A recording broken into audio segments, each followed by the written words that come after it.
What's up, y'all? So first of all, this is gonna be the first video for a channel. I'm making a video right now. I don't even have a channel yet. I'm making a video without even having a channel to put it on. That doesn't make no sense. But I'm making a channel because it's been 7 years since I read a book. You're a dummy, bitch. Well, 7 years since I read a book from start to finish for like fun. So that way I figure if I make the channel and then every week I do like a book review, that'll kind of like keep me consistent and keep me accountable. Okay. So the book is Stephen King's The Girl Who Loved Tom Gordon. First of all, peep the size of the name. Child. Getting right into the synopsis. Okay, so the book is about a little girl who gets lost in the woods on a trail during a hike with her mother and her brother. So it's set in 1998, by the way. And as you can see from the book cover, it's a white girl. Not that I see race. I don't see race. I am not being racist, but I'm not racist like the rest of y'all. Okay, so on a 6-mile hike on the Maine, New Hampshire branch of the Appalachian Trail, 9-year-old Trisha McFarland quickly tires of the constant bickering between her older brother, Pete, and her mother, who was recently divorced. But when she wanders off by herself and then tries to catch up to them by taking a shortcut, she becomes lost in a wilderness maze full of peril and terror. What?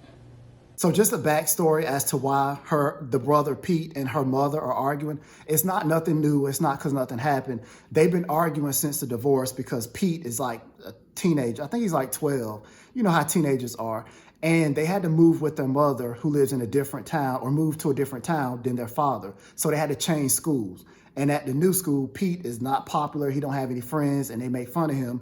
Whereas at the old school, he at least had friends and he fit in and stuff like that. So that's what Pete is mad about. So during the hike, the mother and her brother are ahead of Trisha. They like in front of her by a little ways.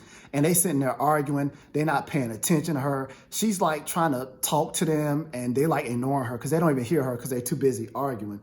And then she has to pee. But the thing is, she don't really have to pee that bad. She was just glad to get a break away from them. So the trail that they're on kind of forks in the road to another trail that she wants to go pee on. Now, the name of the trail is like Kaiser Notch or something like that. That sounds creepy as hell. I would not even go in there. Don't go in there! As soon as I heard the name, I'm like, don't go in there. Even though she just goes off into the trail so she could pee. And the thing is, because she got to pee, she want to hide behind some bushes and stuff so the other people on the trail can't see her. So then she goes like a little deeper, further off into that other trail. So she quickly realizes that she's kind of lost and she's trying to get back to the other trail, but she can still hear voices of the other people passing by, but she can't really see a way how to get back over. And then she just keeps trying to go back to the other trail and she keeps getting lost and she just keeps making it worse for herself. The pressure is getting worse.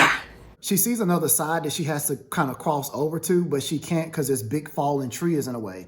It's too big for her to climb over, but there's like a little bit of room underneath to where she can crawl underneath it. So that's what she decides to do. She get down on her hands and knees and she got to crawl. And then while she's crawling, she feels something slithering under her hand and it's a snake. No, sir. She couldn't see the snake, but she could feel it. And it's described as she could feel it coldly pulsing underneath her hand. Sick. I would have died right there on the spot. I don't do snakes. I can't. I would have just died. Just kill me right there. As she keeps going throughout the whole time, the wilderness is whooping her. She done fell down slopes. She got bumps, bruises, contusions, scrapes. You name it! The whole 9. Oh, and then she got stung up real bad by like a whole bunch of wasps all over her face, all over her body. One of the stings on her face even swelled up so bad it was close to her eye that it was kind of like making her eye shut. I swear she looked like Martin. She had to have looked like Martin. The crazy part is if she was allergic, she would have died because she got that many stings that if she was allergic, she definitely would have went into shock and she would have died. The next day, the motherfucker was dead. And to make matters worse, the whole time, like she has this recurring voice in her head, just telling her like, you're gonna die. Nobody's gonna find you, or they're gonna find your body like all ate up and stuff like that. It's crazy. As she's steady going through the woods trying to find her way back, it's hours go by before her mother and her brother even notice she's missing because they're too busy arguing with each other. And then she was never in their eyesight in the first place because she was behind them. So hours go by and they don't even know she's missing. Imagine Hours going by before they even notice she's missing. Like, that's crazy. Like, maybe a good 30 minutes, okay? But like, why wouldn't you periodically at least like look back to make sure that your kid is still with you? Like, okay, so she does have food and water with her in her backpack, but she doesn't have a lot because they packed food and stuff for the trip, but obviously not a lot because they were only supposed to be out there for like a couple hours or something like that. So she runs out of food and water very early on into her being lost. So she had to drink, eventually she had to drink water from this stream. And you know the water got bacteria, parasites, and insects and all that kind of stuff in there. So the water, she drunk it, and then the water messes up her stomach real bad to the point where she has to vomit and diarrhea at the same time. So she gets up woozy, lightheaded, and she got to like throw up real quick. But no sooner than she could finish throwing up, she also had a diarrhea. So she was able to get her pants down and, you know, like, right, she started having diarrhea, and then she was so like weak, and then she like lost her balance, and then she like fell and flopped right down into her own diarrhea. Yes, I can. At that point, I would have just given up. Like, I don't care if I get found, just kill me now, just please. And then for food, she was able to find like some berries and nuts and like some other sorts of plants. And I don't know if they had like some psychedelic properties or something, because after that, she was hallucinating real bad. Mental institution. Crazy. And they weren't mild hallucinations. They were like horrible and terrible, like shit, you know, shit that you would expect somebody to see like in a Stephen King book. But yeah, more hallucinations about this thing in the woods that's out to get her, and it's gonna get her and eat her alive and all that stuff like that. So eventually her mother and her brother figure out that she's like disappeared, and it becomes, you know, law enforcement get involved. It's all over the radio and the news. And she knows that they're looking for her because she has a Walkman radio, so she's able to at least know. So the police set up like a little tip hotline so that people can report sightings of her. You know, obviously they put out her description. And this one man calls in anonymously, and he's like, yeah, I know where she's at. I know who got her. It's a man named Frank. I think that was his name. And the way he called in, he was like, yeah, this man Frank got her. And Frank is he's a pedo. Allegedly. Allegedly. Per.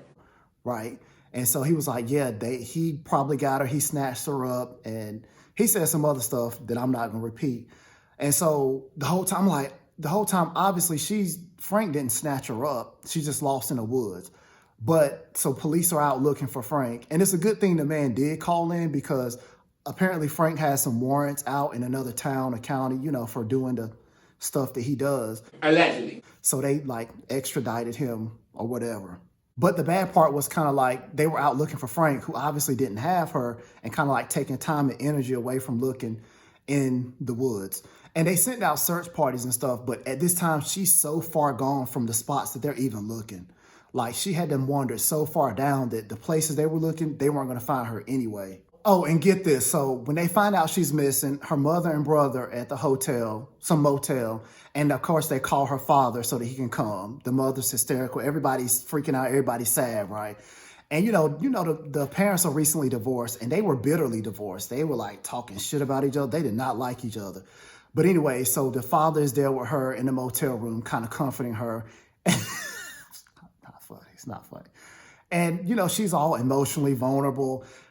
And then they end up having sex. And I'm like, Oh my God. Is this who we are? Is this what we represent?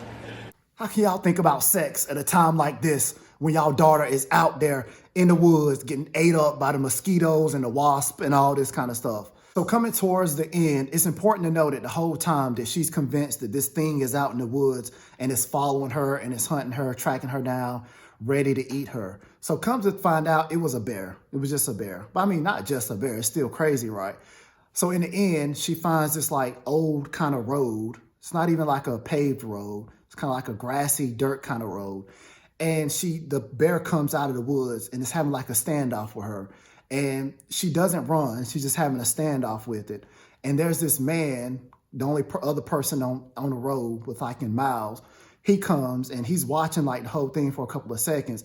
He has a shotgun, but he can't take the shot probably without like hitting the girl. So he can't take a clean shot. So he's just waiting. And at the same time, he don't want to like startle or do anything abrupt because the bear could just like charge the girl and eat her. So eventually the bear kind of like, I don't know, he kind of like lost his balance a little bit because he was standing on his hind legs and he kind of tilted back, and that gave the man just enough window to fire a shot. And I guess the bullet hit the bear in the ear or something.